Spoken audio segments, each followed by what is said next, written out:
about it. Andy, you're starting to record? Okay. So this is the meeting of the Schools and Labor Against Privatization OUSD Candidates Subcommittee, and candidates who we consider to be friendly potential allies. There are people who are attached to Great Oakland Public Schools. They were not invited. This is a conversation.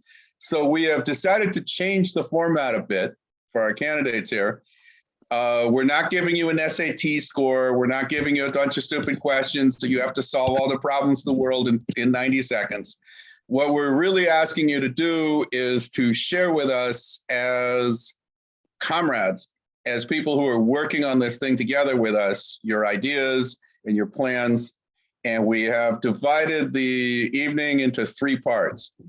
Part 1 is where we'd like us to tell us where you think we're at politically, where you're at politically, and I'll read these questions in a second. Part 2 is where we discuss where we are as a movement. That would be organizations like ours and you all as candidates, as elected officials, hopefully. And part 3 is just going to be an open discussion between all of us here. So the first 2 parts, we are going to ask you guys to get going, and then we're going to shut up. We're going to give you guys a real amount of time to speak, something like 5 minutes to each question. And we are also going to open the door to conversations in any direction in part 3. So don't feel like what doesn't get said in part 1 and part 2 is off the table. Everything is on the table in part 3.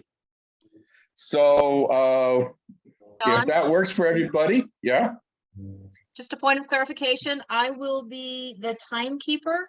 So each one of you does in fact get 5 minutes to answer each of the first and second questions. And I'll let you know at the 32nd point by showing that, so that you know that you have 30 seconds to wrap, so that we keep everybody. And Andy will let you know if you went over by turning your mic off.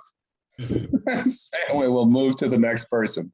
And it's not out of any malevolence. It's just to make sure that everybody gets a chance to speak in turn. I would maybe say, hello? Yeah, can I ask a quick question? Are we answering both questions at once, or are we doing one and then going to the next person and doing? I was thinking we would be on one subject and then go to the other, giving people both a break and a time to respond. I was going to take us in the direction that I see you on my screen, clockwise. And then for question number 2, just go in the other direction. But try not to have anybody have to speak twice in a row. I've done this myself, and frankly, you want to be able to think. We would like you guys to feel at ease, able to think, and able to express yourselves honestly. Like, you really get to say what you really think here, right? So are we good? Are we ready to start? Don, one quick Peter. question. You see people in a certain order on your screen, but other people may not. Right. So maybe it would be good if you. It might just seem, people know. trust me, it'll just seem kind of random to y'all. And I'm going to try to break it up so that we alternate between men and women.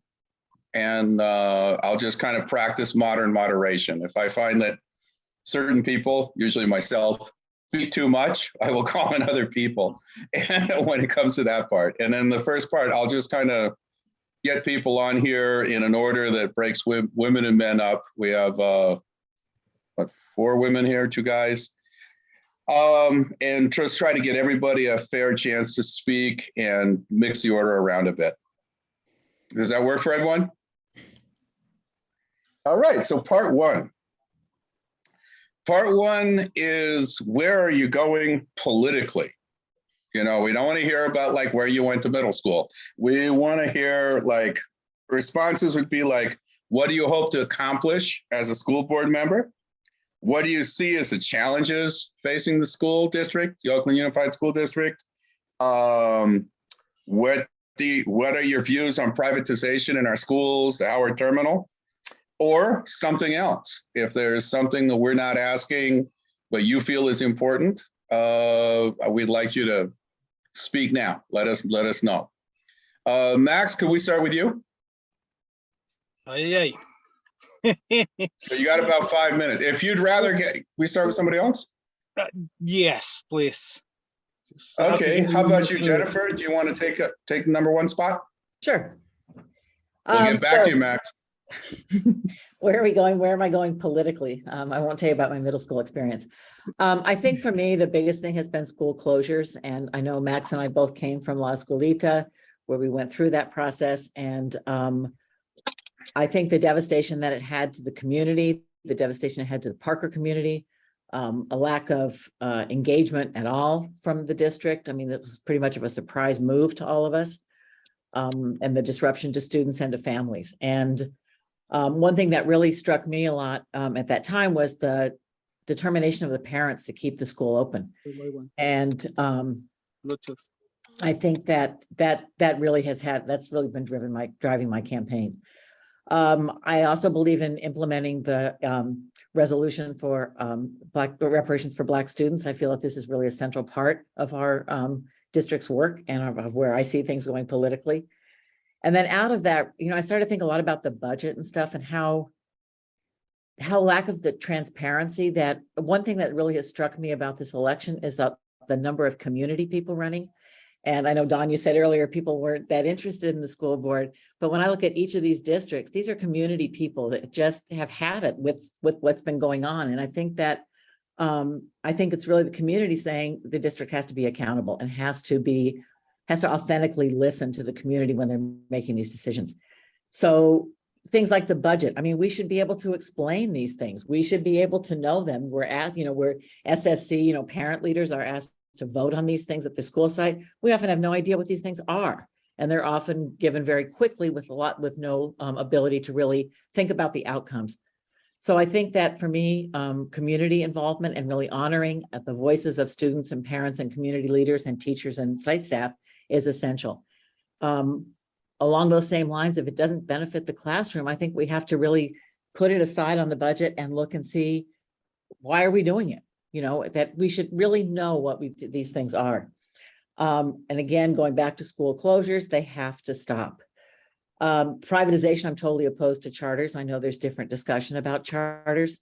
I am opposed to them. I'm opposed to continuing them at all. And I was at a school that was co-located, and when you saw the resources that school had and the resources we had, that private money made all the difference. And it was really shameful.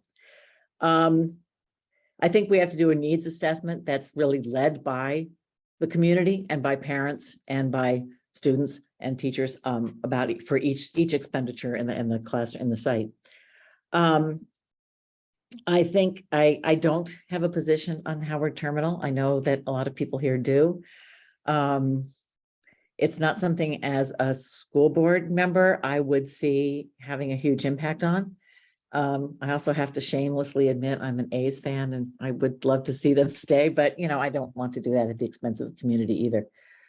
I think the other issue for me is also environmental racism. That I look at a lot of the schools that are along the 880 corridor, the pollution that affects that. I think we have to work with state and federal people to mediate that issue as well. And that I think that would also be working with not only schools in our district, but with other districts as well that border that corridor.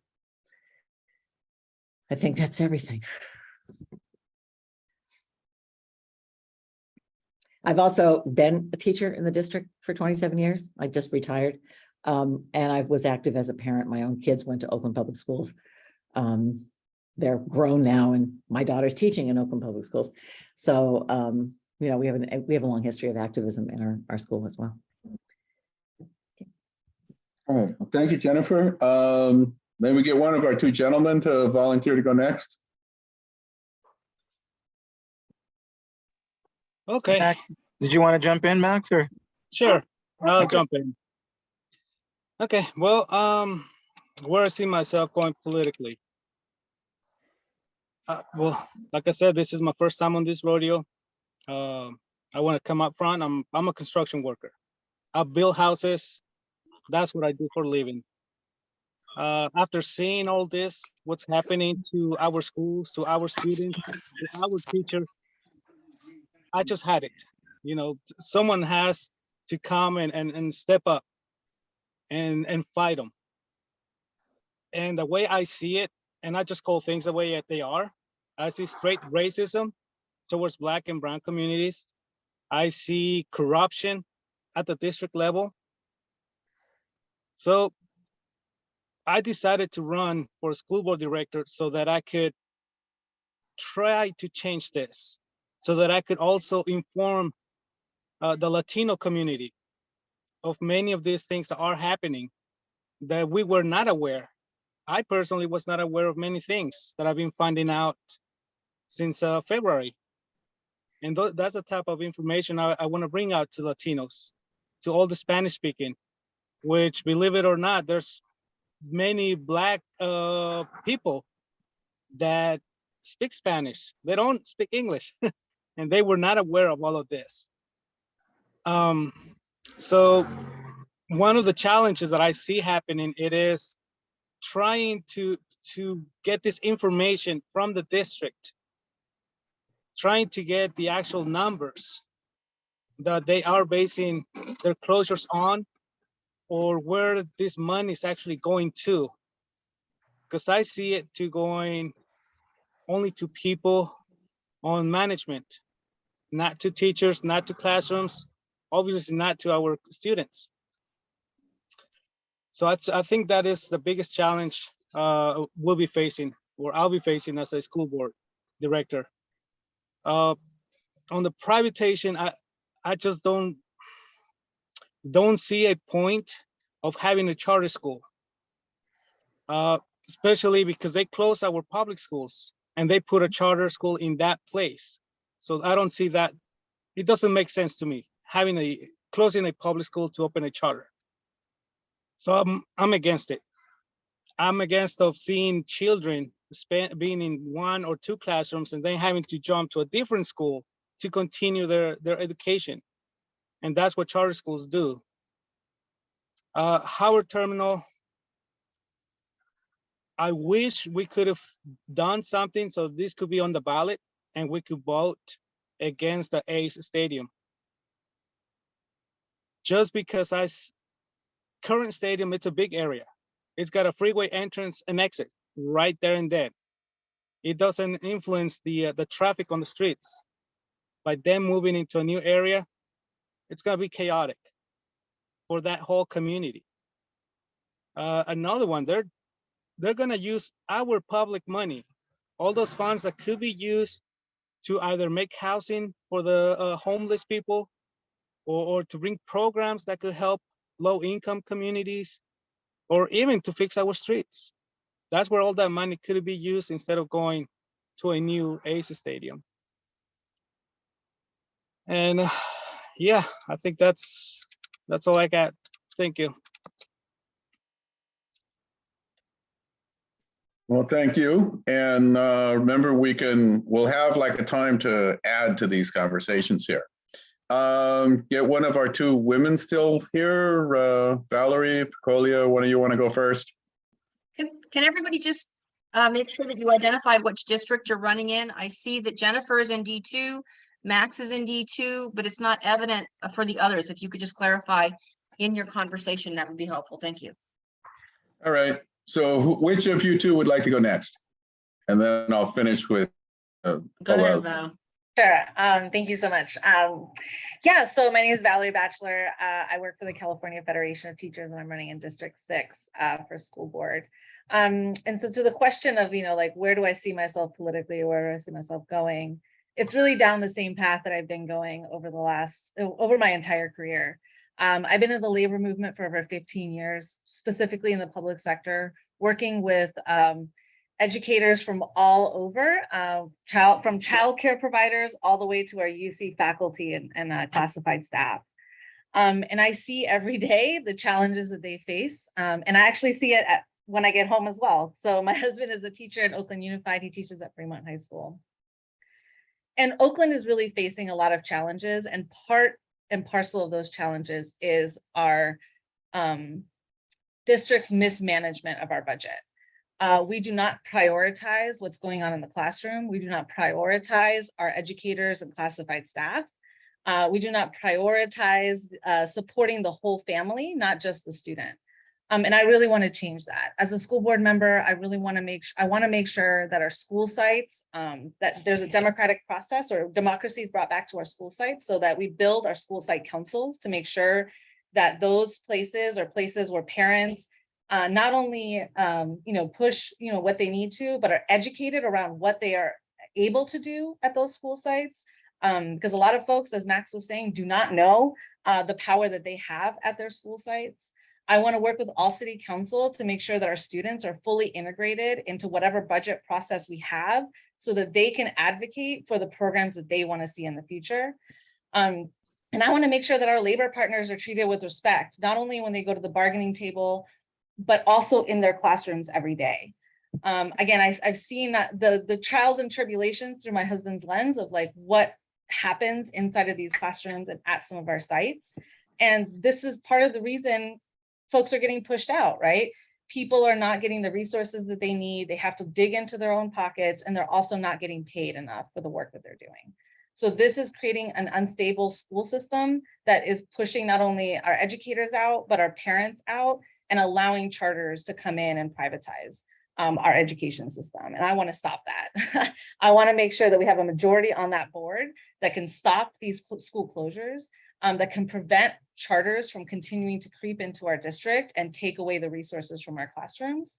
And I also want to work with our community college district to strengthen both OUSD and the Peralta system, because I think both of them are under attack at the moment, and we need to make sure that we're fully supporting both systems so that our students can have all the opportunities they need to be able to have careers in whatever they choose to.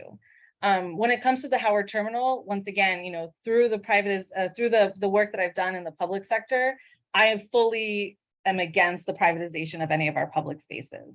I think the A's are a great team, and hoorah A's, but there's a lot of other places that could be used in order to house them. And so again, we need to prevent all privatization when it happens in our public spaces to make sure that our students are served, our communities are served, and our communities are healthy. They have the spaces in which they need in order to thrive here in Oakland. So that's a little bit of all that for the first question. So I'll go ahead and switch it over to, I think Hoel would be next, right? Well, are you willing, Hoel? I thought Pacolia, you put me wherever you want me. Well, I'm kind of alternating men and women, and Okay. I'll mix it up going in the other direction. Okay, as long as For the Pacolia next is okay question. with that, I'm okay with that. Okay. Yeah, so, well, my name is Joel Velasquez. I am D6 resident for 10 years, Oakland for 30 years, and a parent of 3. Oakland Tech, 2 proud graduates. My youngest is Edna Brewer.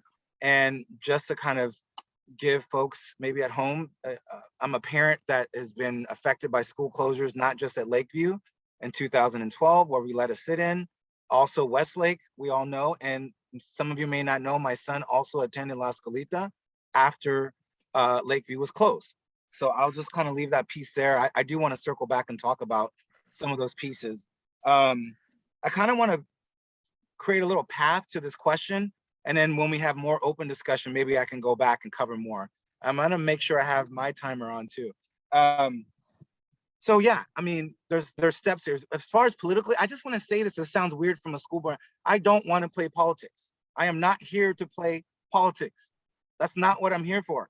I am a father and I'm a community member that Jennifer and a lot of you said, I am sick and tired of not having public control over our schools, and having someone from the community like myself and some of you that are here today be a voice for the community that we're already connected to over 3 decades is what we need on this school board.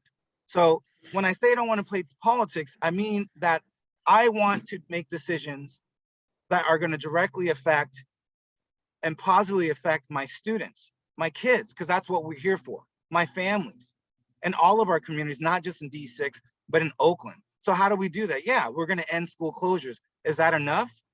I'm not sure. We talked about charters, and I want to maybe this is part of the discussion. I think we were framing this before a decade ago, or even 15 years ago around charters. I think it's different. I think we're in a different chapter of the playbook. When I look at this nationally, we're looking at charter expansion. Even if we don't open another charter school in Oakland, California, we have 40, almost 45 plus. What's gonna happen? How do we address that?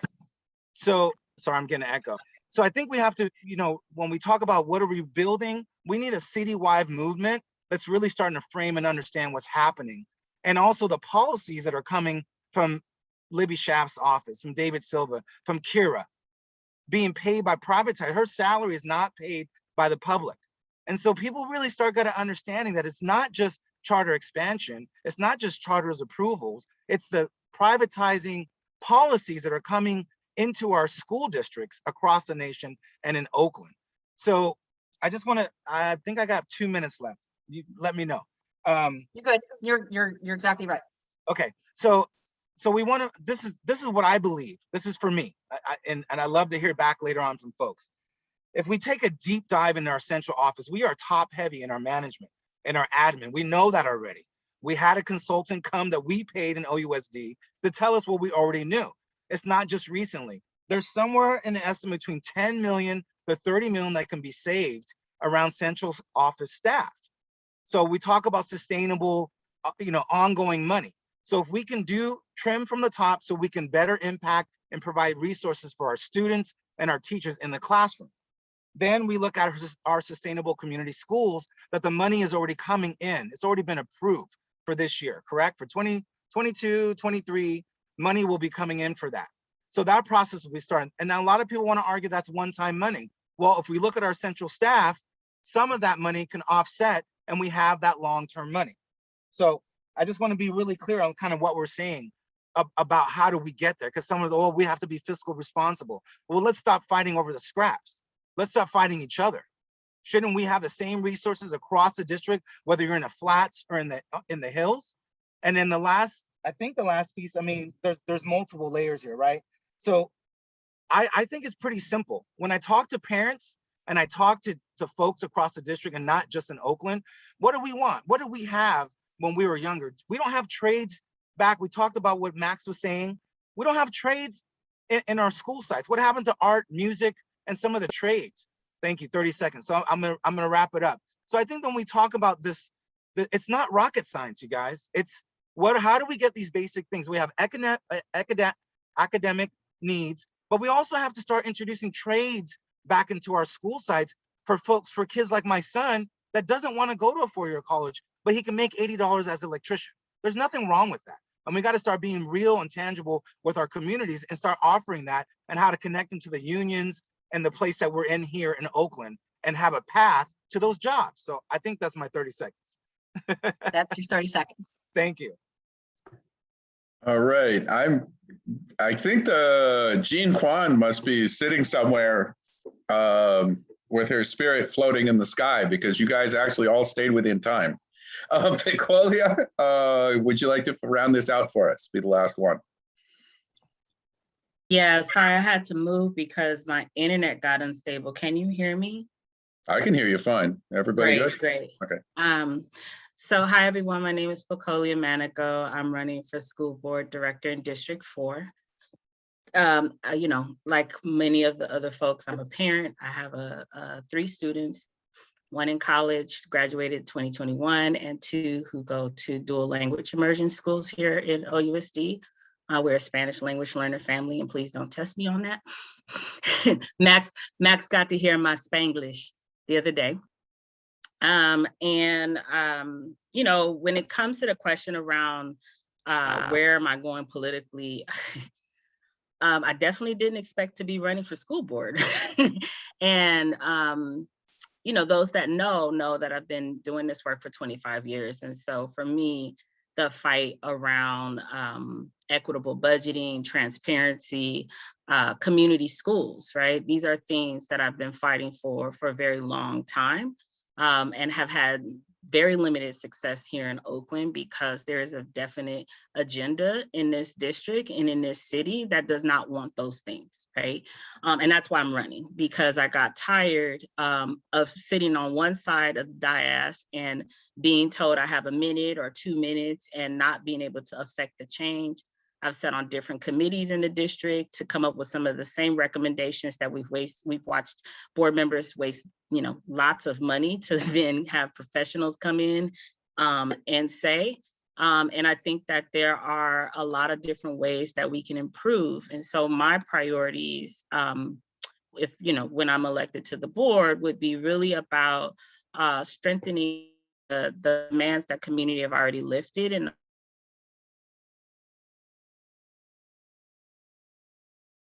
to get this board to implement transparency, ensuring that there are ways in which the average parent can understand where resources go in our district. That means giving better direction to Lisa Grant Dawson, our Chief Business Officer, around what makes sense to be presented at board meetings and what does not. That also includes creating direction in this district for the superintendent and being able to evaluate her before we offer contracts that are 4 years long, right?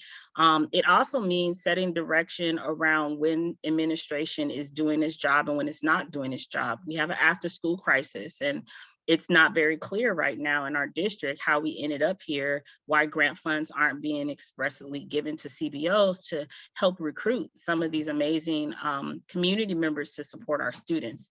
So for me, I see governance as a very, practical, solution process. If there's a problem in the community, there's a governance solution. And there's a role that the board plays in ensuring that the superintendent actually does their job, whether it's Kyla or anyone else. And I don't think that over the 10 years that I've been here in Oakland advocating, that I've seen the board ever hold the superintendent accountable. I have not seen transparency, with the exception of the 1 year we got 100% of the LCAP in and the budget aligned, and that has never happened ever since again. I'm about making sure there's a direct connection between the board to the school sites to make sure that we are having that thorough line between what's passed at the district level and what's being spent in our school sites, and that there's not such a big difference. The other things that I think are really important to the question that you asked, I think that privatization, like Joel said, is it's a much bigger agenda than just charters. I'm really looking at the real estate attempts to sell district properties. I mean, we have to acknowledge that districts are some of the top landlords and landowners in any urban city, and that there's a clear agenda being at play. I think that privatization has to be something that we're looking at also within district contracts. And that there's an overuse of a lot of consultants, but also a lot of lawyers, a lot of people giving districts evaluations that, again, committees made up of parents and students have been able to do. And then on the Howard Street terminal, I mean, here's the thing, I don't even know why this is a conversation. The A's have a stadium they have yet to pay for. Period. We've already, supplemented that. I think they need to stay where the hell they're at and get back to the table with community around creating a Coliseum that's for all. And I'm sad to see that instead of staying with the community, the A's went to, we want Howard, and we want to do what we did in San Francisco, is build a whole new park that people are still paying for. I don't agree with that. I think it needs to happen. I think it needs Nicolia, to your time's up. Community up. Never mind. I'm More to sorry, I discuss. don't mean to interrupt, but No, you did well.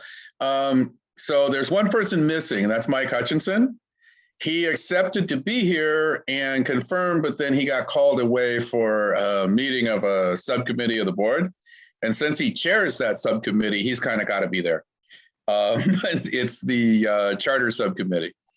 So he sent us a message. He hopes to engage us in conversation sometime in the future, and that'll just have to be. I would like to now do the second question, and if you don't mind, I'm going to go kind of district by district. Picolia, you're just going to have to represent District 4 by yourself. And And if that works with everybody. So the second question, Andy, could you post it to the chat for us, please? And I want to say about this question is like, this is the where are you with the movement question. We like the other question, you could look at it in different ways. You might look at it in a way that we don't look at it. We're kind of wondering about organizations like SLAP and how you see yourself fitting in, how you see us fitting in, and also how you see solidarity with one another in an election with ranked choice voting and all those kinds of good things. We would like to see people win. That's just what a lot of this question has to do with.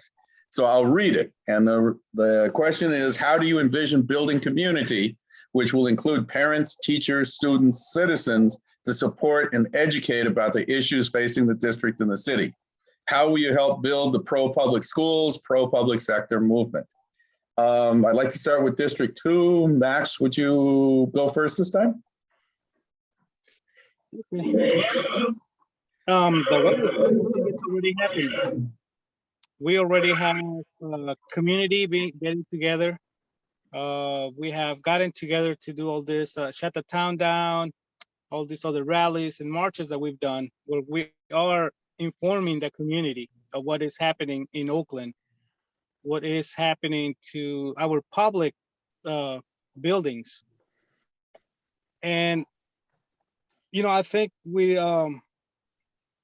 what I see more and what I've noticed is we actually need to be able to communicate in different languages.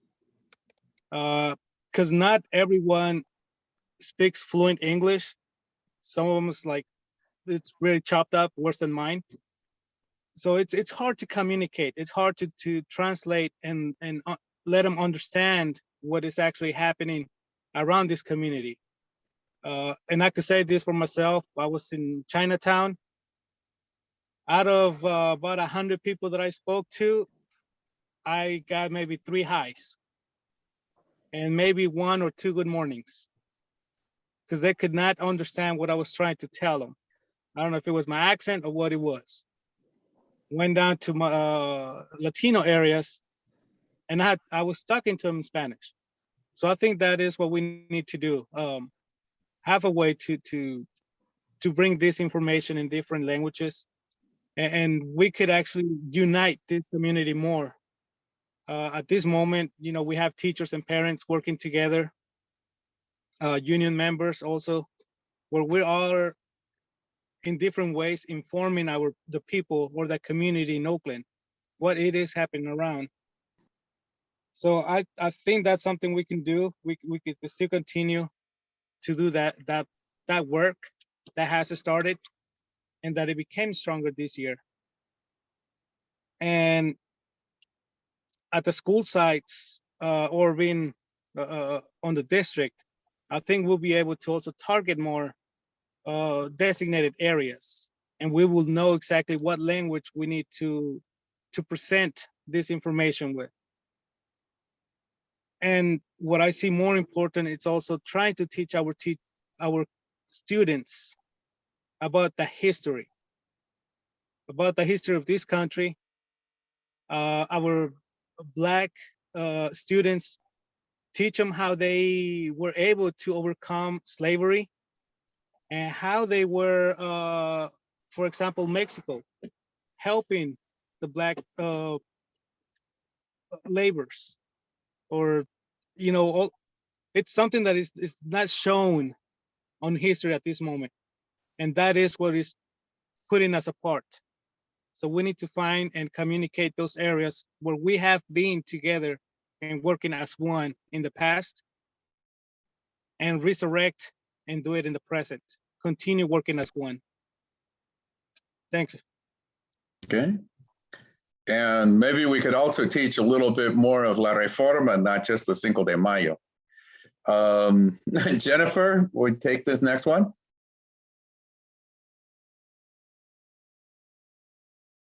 You need to unmute, Jennifer.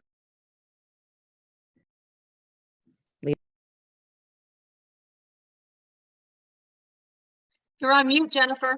I know, I just muted and then somebody muted me. Sorry about that. Can you hear me kind of thing, right? Yeah, I agree with Max. I think there's been a lot of movement in response to both privatization and to school closures. And I think that's been a really positive thing. The actions over the spring, the demonstrations, the parents and teachers really sitting down and discussing things and making that change and action. But one thing that's also really struck me with the school board and how to work in that way, it really struck me how that school board just didn't listen to people. I mean, I think from the standpoint even of like looking at the Zoom, when we were on Zoom, that you couldn't see the faces of the people talking. And I think that the school board really has to engage in just listening, putting down their phones and their computers and really listening to the people who are up there speaking. And engaging. And I think, the stuff that when they close and go to, closed session, that kind of stuff has to stop. I mean, it's just, I think it's hard to listen to that anger, but these are people's kids. And for those of us who are parents, we probably have all been in that situation where we've, yelled and gotten angry. And I think that we have to listen, I think that's also true with the way that we work together in the community. That I think we have to listen to each other. We have to talk. We have to not be afraid of differences. I think out of action, certainly there were lots of different approaches to how to fight school closures in the spring. And I think out of that discussion and action and getting to know each other, that there became a deeper unity in the fight to keep those schools open. And I think you can see that continuing with who's running for school board right now. I would like to think that all of us running for school board here would commit to building a unity between each other that would last beyond the elections. I think it's a powerful thing to see, again, like I said earlier, community people coming together and running for these offices. I don't think, like Picolia said, I think probably none of us here saw ourselves running for school board, in the spring or even later.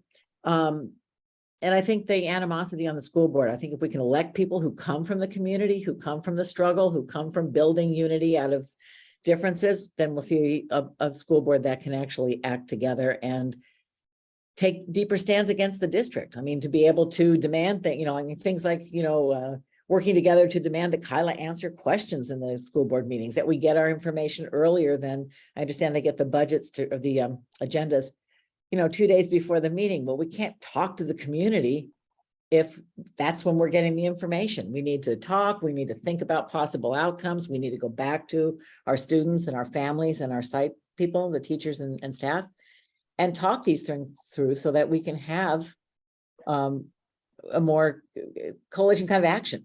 Okay. I agree the thing with different languages is absolutely true. And I think we have to do this in a better way than the school board does that now. And we have to be able to do it better among ourselves as well. I think that's about it. I do see working with, I know the district has at least 7 labor unions. I think organizations like SLAP, I think there have been caucuses and different things like that that have come out of our work.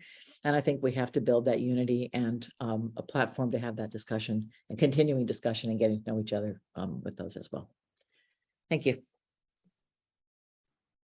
Thank you, Jennifer. So Picolia, you're the only one here from District 4. So you kind of be imaginative there. Thanks, and I just want to acknowledge I have a house full of kids, unfortunately, and appreciate folks' patience if I go on and off camera.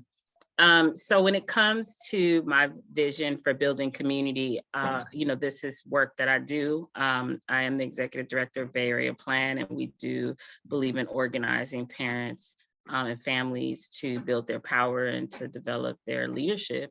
And I'll continue to really emphasize that throughout my work and throughout my campaign. I think that it's really critical that there are lots of infrastructures put in place for two-way communication between parents, teachers, students, citizens, folks who have kids, folks who don't have kids. I think that, to one of the things Max emphasized for me, we live in a city with over 35 languages spoken. right, by our families and our communities. And often we find ourselves in a space where we can't have that unity and have that dialogue because the infrastructure is not there. And so one of the things that I really enjoy about doing this work is creating conversation and being able to actively listen to what folks say. The solutions people want and need are in our community. We talk about them. It's casual, but it's true that we know how to solve some of the problems within our schools, within our classrooms, within our city. What we lack is the power to actually do that. And so it's also about educating folks around how these systems function, how they can advocate, where things can shift, where things can't, and finding out when those things can't shift, who has the power to actually do the things that we need done. What you'll see is what, I've always done is actively do listening sessions, town halls, site meetings, one-on-ones, right? Those are all the foundations of organizing that are very critical, and they'll continue to be a part of my work in my campaign and beyond. I'm not going to be going anywhere. I have a 7-year-old who's in 2nd grade and who likes to Zoom bomb me. So for me, this is about setting up the infrastructure. Thank you very much. Bye-bye. This is about setting up an infrastructure for District 4, but also citywide. Thank you, please. And ensuring that when I'm elected, there's an opportunity to keep that infrastructure sustainable. I've seen many folks get on the board and they drop their base, they drop their constituents. I don't want to be that. I don't want any of us on this call to be that. That's what makes us different than the current board, is creating a system where we are being held actively accountable and making sure we're doing what our job is, which is to represent our constituents and our base, right? I think the other thing that I would say is that it is important for us to also talk about making the system do deeper engagements beyond the board meetings. There's a lot of area for improvement, but I do think that having all issues come to one board meeting and trying to resolve all the challenges in a dysfunctional system in 2 meetings a month is not the way we're going to be able to create the change or monitor the expansion of this, or the attempt of expanding charters and this privatization agenda. I know that I'm not a fan. This is clearly not a job that we're getting paid to do if we're elected, but I do think that it becomes hard to monitor all the things that are happening without additional meetings.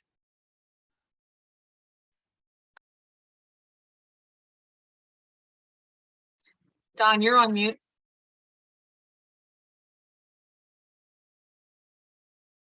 Okay, it told me if I held the space bar down, I get unmuted, but I guess I'll ask for a refund from Zoom.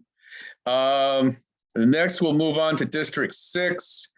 Joel, you had to go last time, so why don't you go second to last this time? Okay, sounds good. Yeah, so a lot of good points have been said by everyone so far. I just want to emphasize something, and I got to be careful.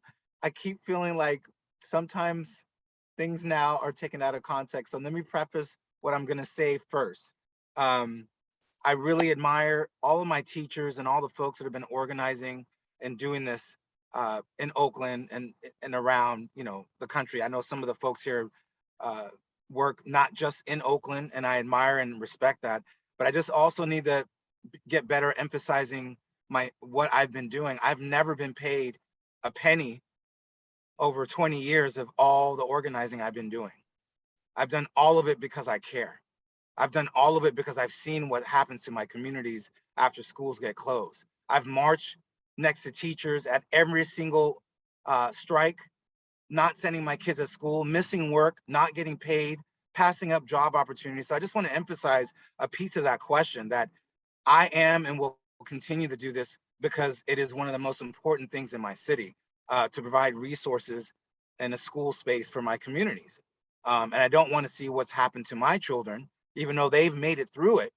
I don't want to see school policies push the way they have, and that does need to change. So, I mean, part of what I've been living and breathing for the 30 years in Oakland, and especially the last 20 years of my kids attending OUSD schools, has been advocating not just for my babies, but for the communities and the parents that I see are being torn apart and continually torn apart by these by these, you know, for lack of a better word, a privatizing agenda, not just focus on charters, but charters expansion and the things we've all said. So I just want to kind of emphasize that about myself. Like, I haven't made a dollar. When I went to DC, Journey for Justice was fortunate enough to give us a plane ticket. My own mother had to help because I was after the sit-in and I was so broke that everyone said, we're going to make sure you get there. And we're going to make sure you at least take one of your kids, which my son sat next to me when I testified at DC. So I just got to emphasize again that that's who I am. That's who I've always been. And that's who I will continue being. And that's what resonates here, why I want to continue doing this, because I want someone that already is connected to the community here in Oakland to keep speaking up for them. And I think we all kind of spoke about this earlier, is that, well, the reason why the community has been disrespected and not listened to, and all the things that you guys said earlier, is because those school board members were not community members that were, they were bought by Bloomberg. Their campaigns were paid for by privatizers. So they didn't have to listen to us. So we're at a crossroads here this election cycle. If we're actually to get community members and organizers like all of you up on that board, the community will have a voice again. We will start sending the district and Kyla and everyone else underneath her in the right direction, because that's what the community wants. That's what they're voting for us to be their voice, to speak up for them, and to force the district to do the things that they're supposed to be doing and always supposed to be doing, to protect our children and our education system and provide resources for our children. It's not that hard. I don't understand why that's been such a difficult thing to accomplish at OUSD. And I actually see the talent. I think I got about a minute left. Excuse the background noise. I've seen what the families do at these sites.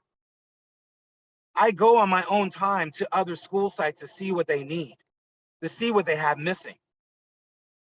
I see the talent, I see the commitment and the passion with our teachers and our staff at those sites. The problem has been the district not providing the resources that they need at those sites.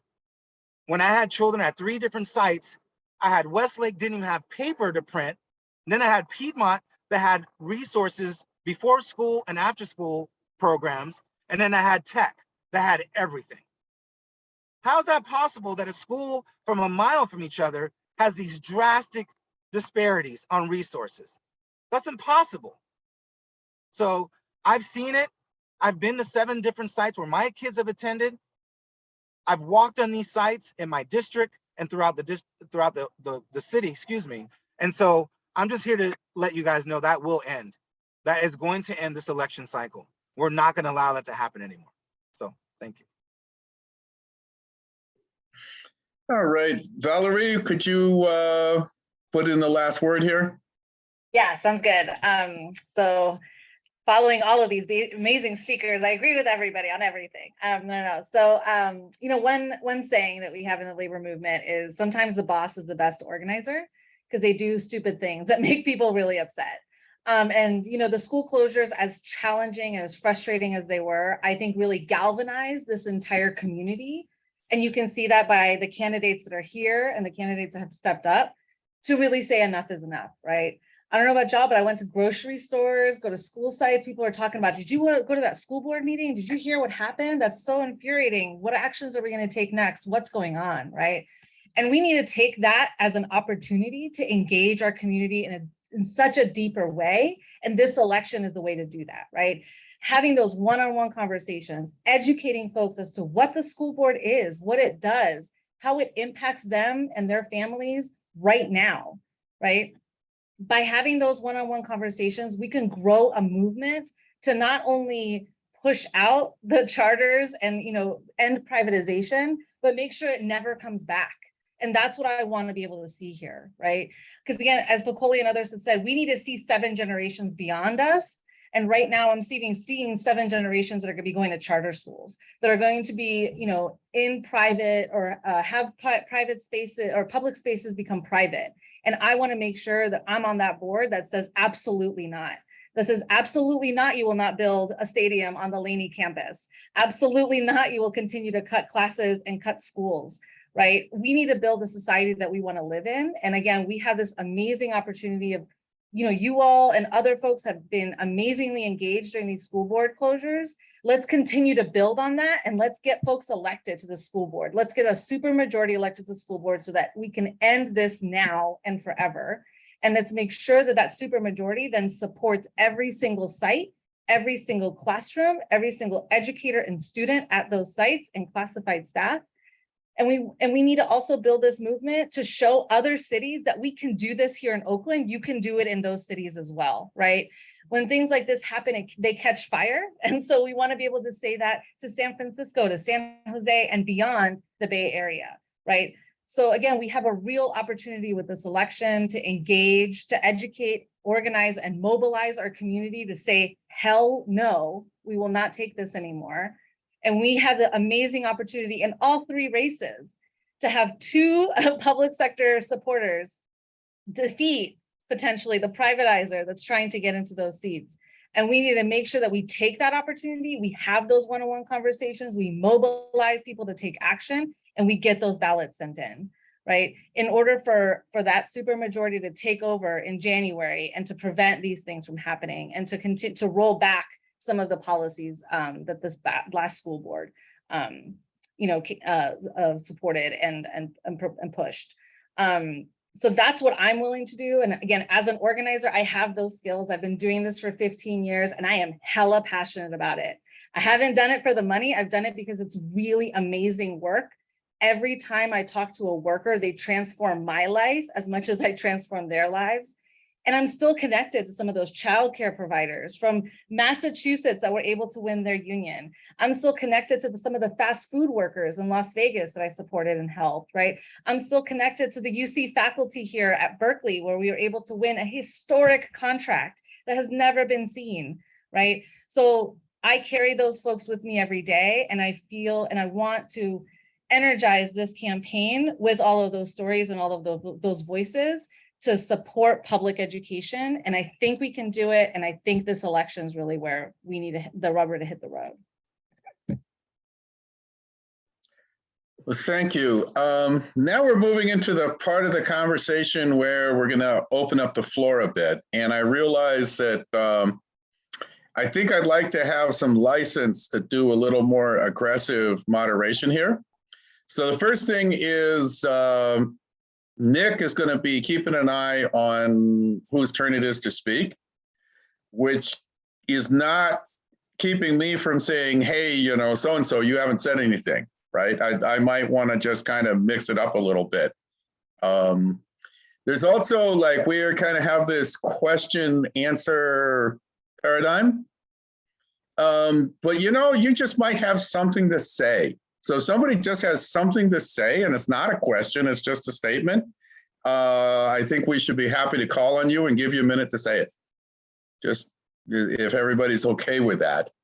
When you have a question, I would like you to either point it at somebody or tell me to point it at somebody. And then I will call on myself first just to instigate a little bit of conversation here. So if you want to please speak up, just add the word stack to the chat, and Nick will keep an eye on it. And we'll call on people pretty much in the order received. And if one of our candidates here hears something being talked about and you feel like you really need to chime in, please use the hand raise function. Does everybody know how to use the hand raise function? So it would be really good to like say somebody's saying something and boy, you're just dying to say something. We want it. We want to hear it. So here's my one question, and I'm directing it to every last one of you.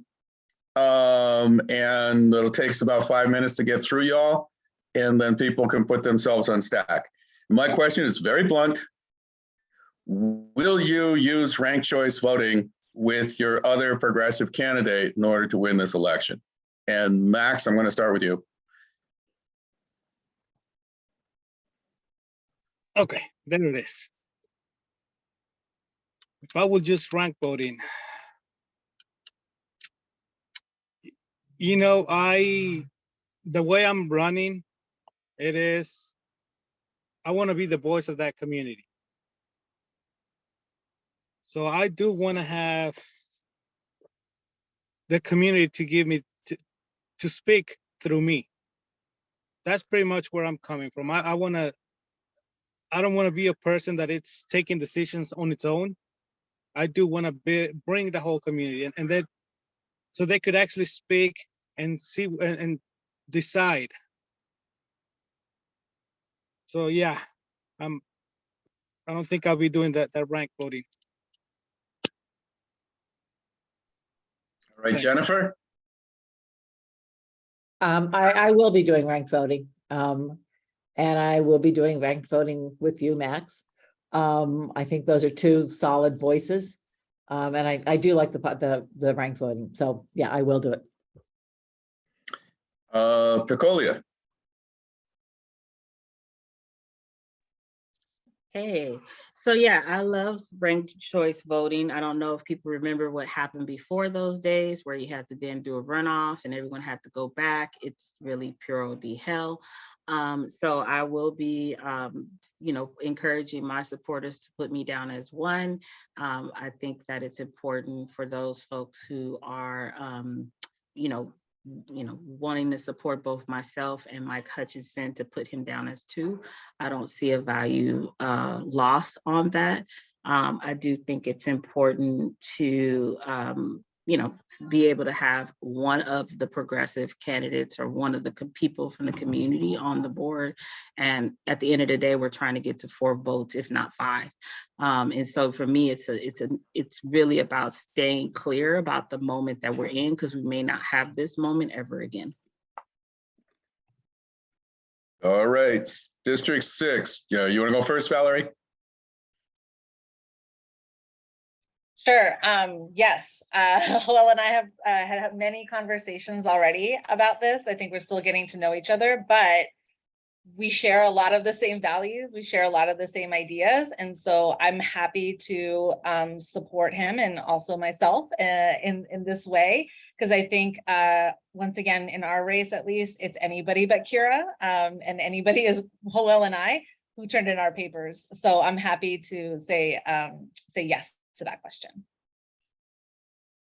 Okay, Joel, last but not least. You said it. Yeah, we've been talking. And I will encourage, I think there's a lot of misunderstandings with ranked choice. And Valerie just said it, and Max, we can talk offline.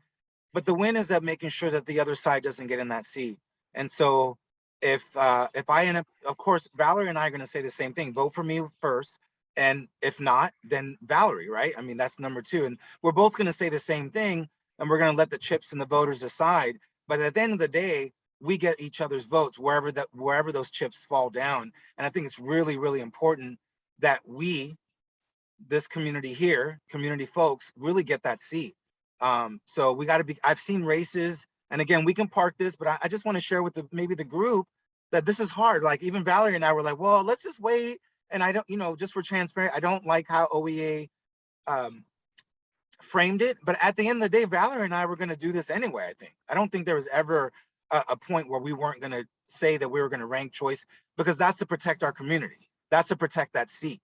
So I'll keep it a little short, but yeah, I think the point is that we get our community folks in that seat and not the other side, that we all win. And that's really the point. It's not about me. It's not about Valerie. I think it's not about Picolia, right?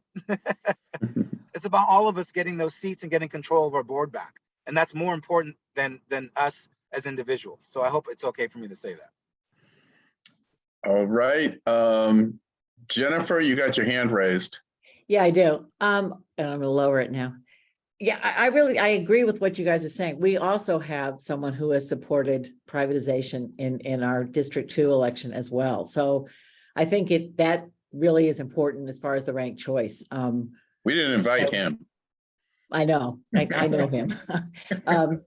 But I think, again, in encouraging that community, that the community is taking an action in our school board, it's important to unite. And Max, I would love to have a conversation with you about it later. We can talk about it. And I know we've talked about things at La Escuelita before. So I'd really like to grab a cup of coffee or something and have a conversation with you. Thanks. All right, Stacy reminds us that we're supposed to stick to a minute, and we keep an eye up for her timesheet. And we'll hand it over to Nick. Nick, you call stack. Yeah, Jill is back on stack, and then it's going to be Gerald next. Hi, everyone. I want to echo what others have said. Max, I'd love to chat with you about how ranked choice voting can be strategic and community building. But I want to direct my follow-up question to Picolia, and mostly that's because Mike Hutchinson is not here to speak on this himself. Have there been any conversations directly with Mike about being strategic with ranked choice voting in this race to keep out the Go candidate? Check. Yeah, so I reached out on Tuesday night to see if I could get a conversation scheduled with Mike. We were able to have a conversation yesterday, and it's a conversation. It's really on him at this juncture to decide if that's something that he's going to do, and I can't force him or make him decide to do that, but I can be honest about my position. I don't see Mike as my adversary, I never have. And so I think that there are a lot of ways in which, we have to look at the larger goal. And at the end of the day, as I've said before, and I'll continue to say, we need Mike's seat to stay a protected community seat for the next 2 years. And I do think that we have to be very consciously aware of the attempt of privatizers to get that seat, and the efforts in the community to sway folks to believe that charters are the solution. And so I'm looking at a larger picture, both not only as a parent and as an advocate, but as someone who's also sat on the Oakland Fund for Children and Youth. And I see a danger that we may not be able to prevent if Mike doesn't keep seat in District 5.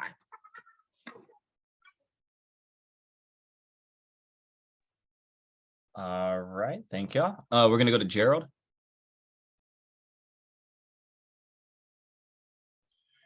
Yeah,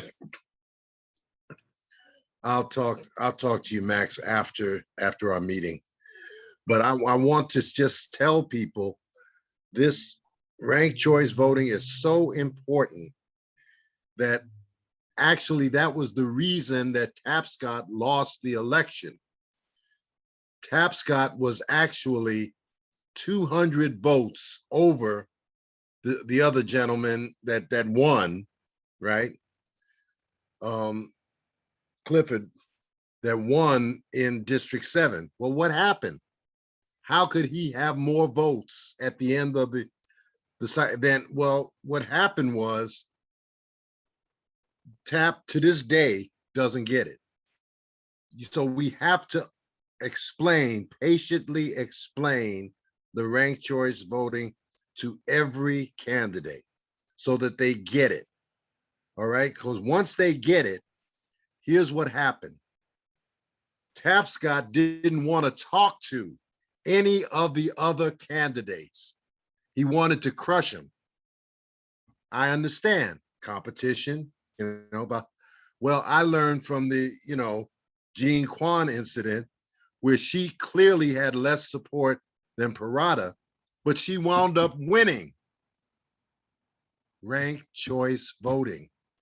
So what happened was the Mexican lady, I forgot her name, okay, sorry, gave her votes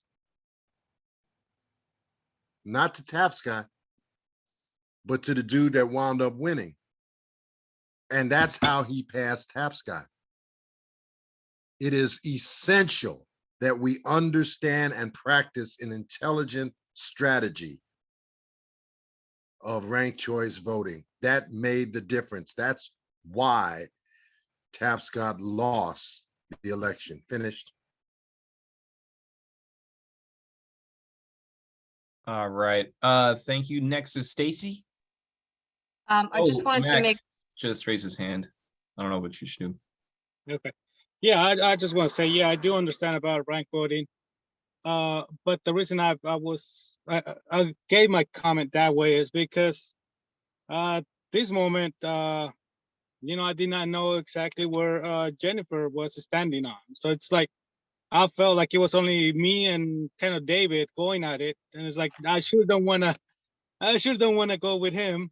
But, now that I know where Jennifer's standing and that we can communicate, because honestly, I did not know where to find her.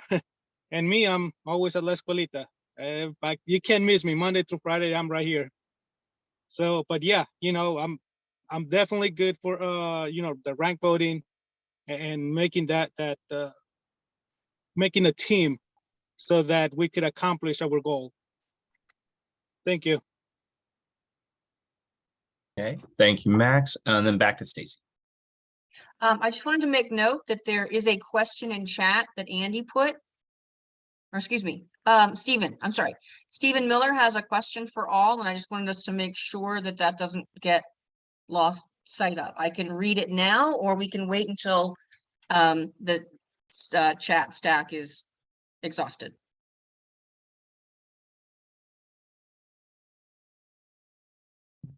Anyone? Read do you it wanna direct now. us, Todd? Okay. From Stephen Miller to everyone. And please keep your responses to 1 minute. Will you introduce and or support a resolution in the January 2023 school board meeting that rescinds the decision to close schools this year and the last closing Parker and those in the spring? And this question is in the chat if you want to look at it. So I'm going to start with Picolia. Let's not take a whole minute to answer this. Yes. Okay. Valerie?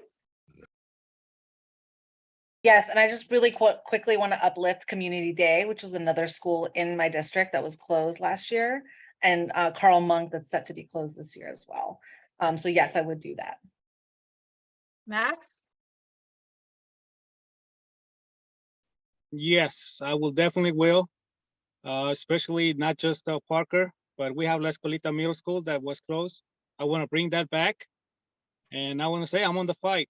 I got blood on Parker already. We could say that. So yes. Joel? Yes, absolutely. I've been running on that since day one. I went to DC on that, and I don't want to do another sit-in. I will if I have to, but I don't want to. Thank you. And Jennifer? Yes, and I also support Max's wanting to reopen La Escuelita Middle. Okay, thanks, everybody. I think that takes us to Deirdre on stack.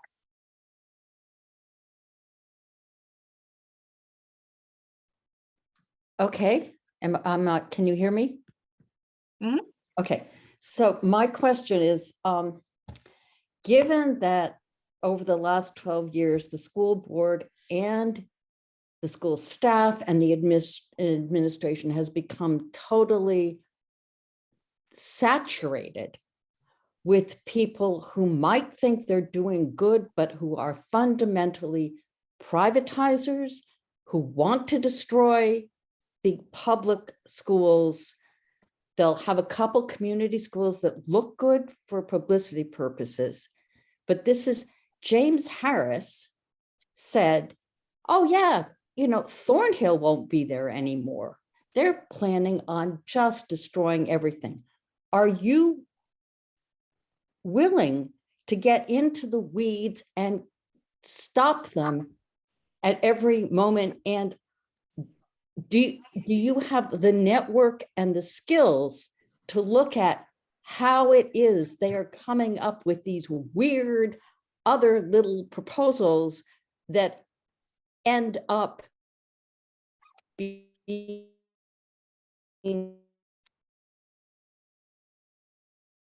really destructive to the public schools? You got to watch out. What are you going to do? Is that for everybody, Deirdre? That's for everybody. Why don't we start with the candidates in reverse order this time? Joel, could you go first? Sure. Yeah. So I think we kind of, and I only got a minute, so I'm gonna have my own timer. We touched about this really briefly earlier, that there's privatizing policies anywhere from 99-year leases, right? I mean, the list goes on and on. So instead of me going through all that, which I think this group is probably at least somewhat aware of that, it's time to clean house. And I think that's what we talk about central office. You know, Antoine brought cronies in. Yes, some of them left with him when he left, but there's been a lot of positions created that didn't exist before. And we really got to do, like, I hate to say forensic, but really a deep dive on if these positions are necessary, what they're doing and how they're doing it. And is it, you know, what is the pay? Sure, we want to attract good talent to this district, and we should, but are we getting the impact down to the school sites, the classrooms, for these positions? At the bottom line, let's make it really, really simple to that question. If it's not positively affecting the classrooms and our children and giving them the resources they need, then why do we need it? Right? It's not that complicated. So I'll leave my answer that. I'm sure the other candidates have a lot more to add. Valerie.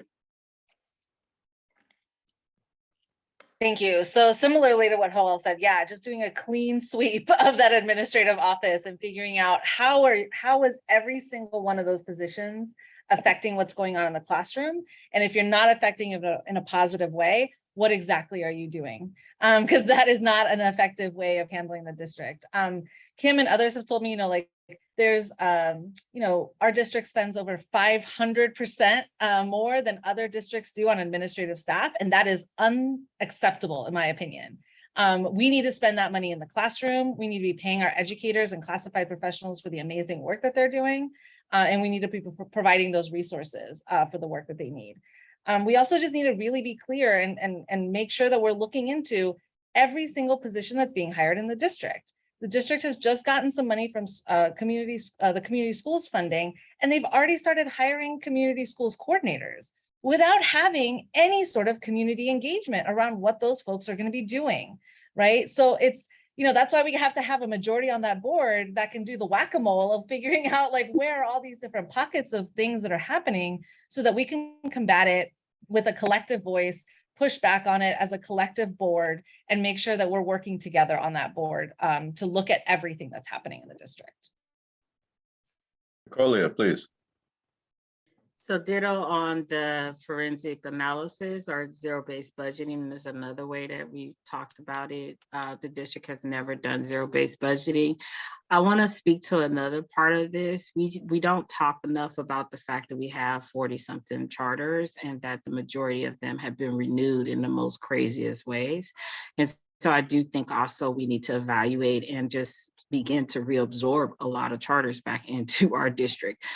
There are properties often, and they should be public schools, literally under the control of the board, and not under corporations, not under nonprofits, not whatever configuration people have. And I think it is important for us to have that conversation.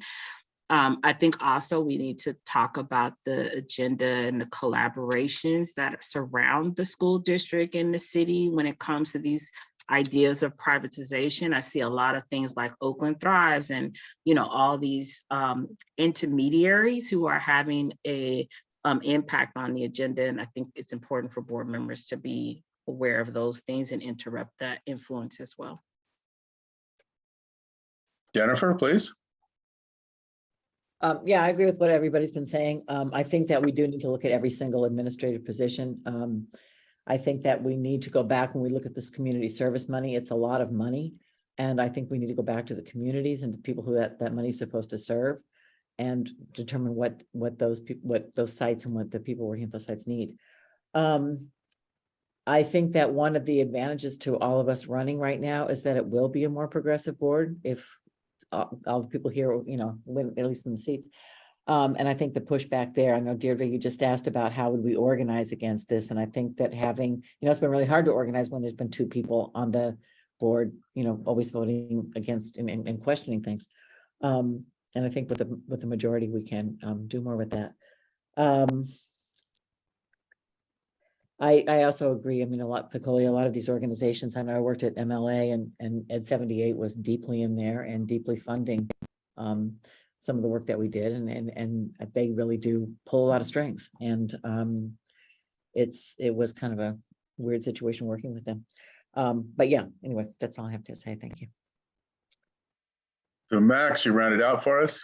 All right, well, all I can say is on my trade, we don't need someone holding a hammer and another person holding a nail. We have to cut on the top. We don't need a helper's helper. And we need to start finding people accountable for their actions. And the way I see it, you gotta earn their check. So I'm kind of good on the money. So that's something we have to look into. Get rid of the people that are not doing their job, given the 1-2 strike, you're out. And make them work, make them actually do what they have to do for our children's well-being and education. And we do have to, these charter schools, give them also a 3 strike and you're out. So that way they comply with the district and they could be held accountable as well for our children's education. Thank you. Okay, before I hand you to Nick, I'd like to editorialize because I think that a new school board could give us a new superintendent. Nick, you want to call up the staff? Yeah, next is going to be Millie, and then right after Millie, it will be Divya.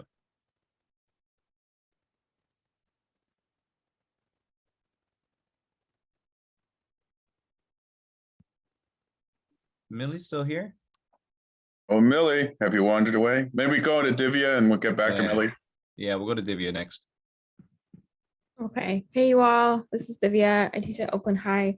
I wanted to ask, I'm torn between 2 questions, but I guess I'll go for Valerie. I appreciated actually, let me just say this is for both District 6 candidates. I appreciated both of your videos in response to Oye's questions, and I want to hear some more elaboration on the question. What would you cut? What would you keep? I think that Valerie in particular, I'm wondering, I felt like I wasn't clear from your answer if you're saying, if you believe that there is a budget deficit, if there's sort of this ongoing question that always comes up, especially around the time of contract negotiations, about whether or not OUSD has a budget crisis. And so I'm wondering if you think that budget cuts are acceptable in school districts generally, and if you think there's a budget crisis. But that's for both Joelle and Valerie. So I'll just take it first. Thank you so much, Vivian, for that question. So I don't believe we have a budget crisis. I believe we have a crisis in our priorities around the budget, especially our superintendent and our current school board. I think once again, they're mismanaging the funds that we currently have. They're mismanaging the funds that we're getting from the state, as well as any of these other grants and programs. And they're really short-sighted in the way that they're budgeting at the moment. For example, again, we're getting the $60 million plus for schools, for community schools. Carl Monk is on that list. As soon as you close Carl Monk, where's that money going to go, right? Again, I think it's really, we need to reprioritize the budget so that it centers around the classroom and supports teachers like you and the students that you have. And that's not something that the board or the superintendent are doing at the moment. So I don't think that we need to have budget cuts. I think we need to take a deep dive and really soul search and figure out what our budget is doing at the moment and figure out what makes the most sense for our students and educators and classified staff. Well, I was just setting my timer. Yeah, so I think I said this, Divya, but for those of you that didn't see it, yeah, I don't subscribe to the idea that we're in a budget deficit. I mean, we can go from OUSD's last report right before they went out of session that they weren't in a budget deficit, their own numbers, their own report. And then we can jump all the way to the state level, which all of you probably heard me say, that we have a $90 billion surplus. It's not about actual deficit. It's not actually about resources. It's about where we're choosing to put the most important resources for our children. And we're not doing that. Now, we didn't mention anywhere in today's conversation that there is a bill to increase per pupil spending 13%. And I believe that's has a good chance of becoming permanent. So again, in this context that we're in a budget crisis or deficit in OUSD or in California, none of that is true. We have to start pushing the conversation. I got 2 seconds left to really just not accept the scraps and say we have the #1 economy in the nation. So we're going to have the #1 school district in the nation. That's simple. All right, thank you very much. Millie, you're back. You want to ask your question, Millie? Yeah. It's just a quick question to everyone. Are people familiar with Figment?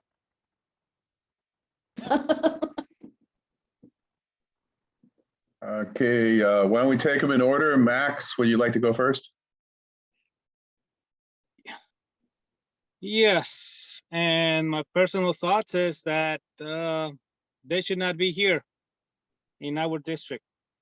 They're not Okay. even helping out our children. They're just actually hurting our schools and our communities. Okay, thanks. Jennifer, please. I agree. They should not be here. I don't even think we know exactly who they are.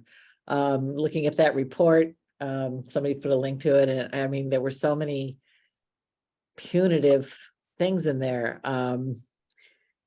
that really do harm our kids and harm our teachers and harm our staff. And there was very little mention about administrative cuts and things like that. So yeah, I've never thought FICMAT should be here. I think again, I think the school board sometimes is beholden to them, but yeah, I think it's time to go. Nicolia? Yeah, FICMAT gotta go. I mean, they've been used as a tool to really hold down, majority Black school districts. I think it's important to look at the history and how it's been used in California.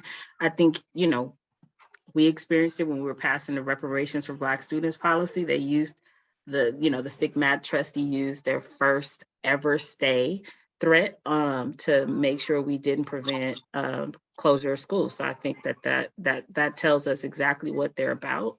And I think that the recommendations that they make need to be completely evaluated independently.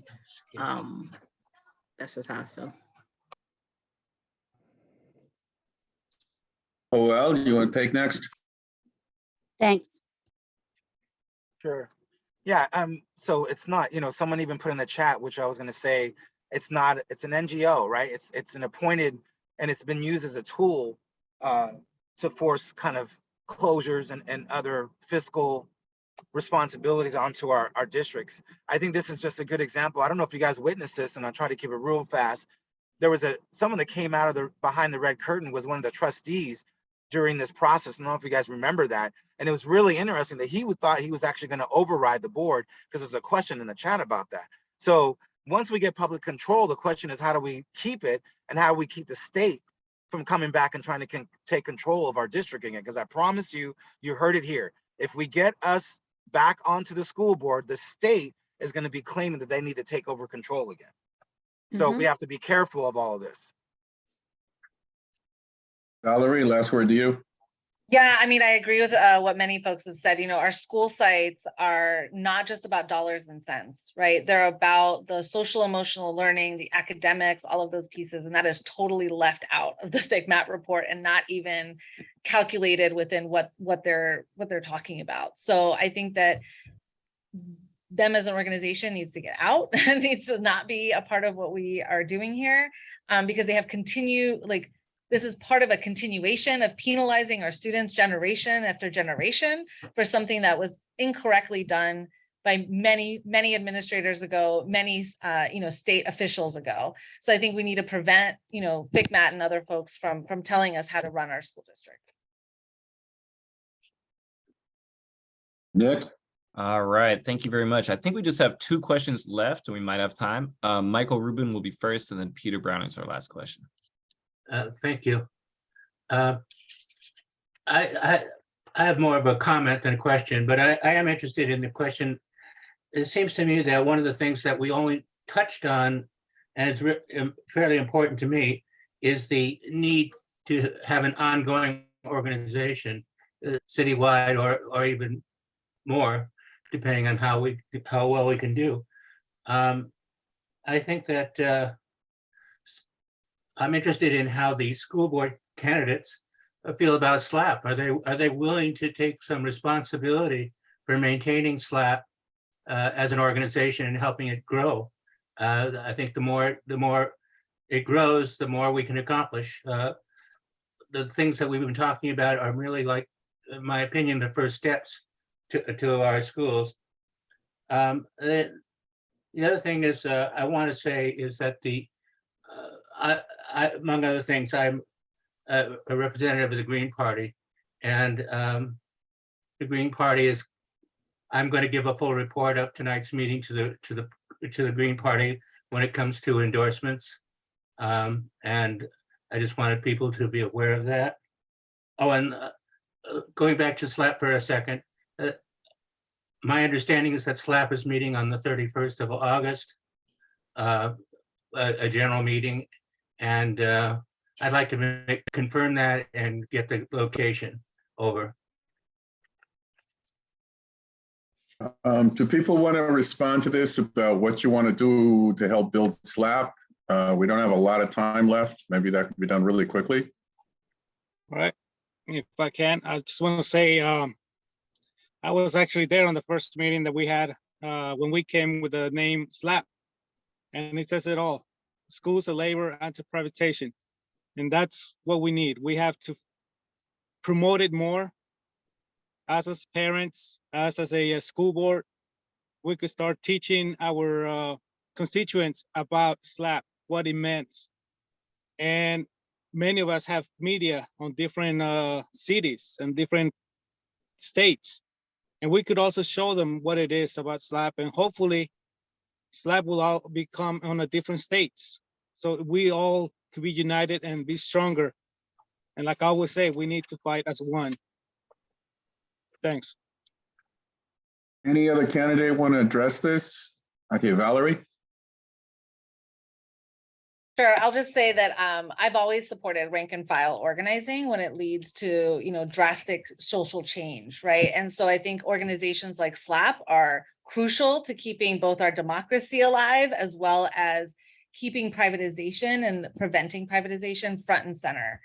So I'd be happy to talk to folks as I'm going through the campaign trail about this organization and continue to engage in conversation with you all about this as well. Because again, I think even outside of the public sector, folks need to hear about what's happening and need to see a path towards winning. Right? There's a lot of organizations that just talk and talk, but there are organizations like this that are actively doing the work, actively supporting candidates, actively engaging in different struggles in different ways. And I always support those kinds of organizations.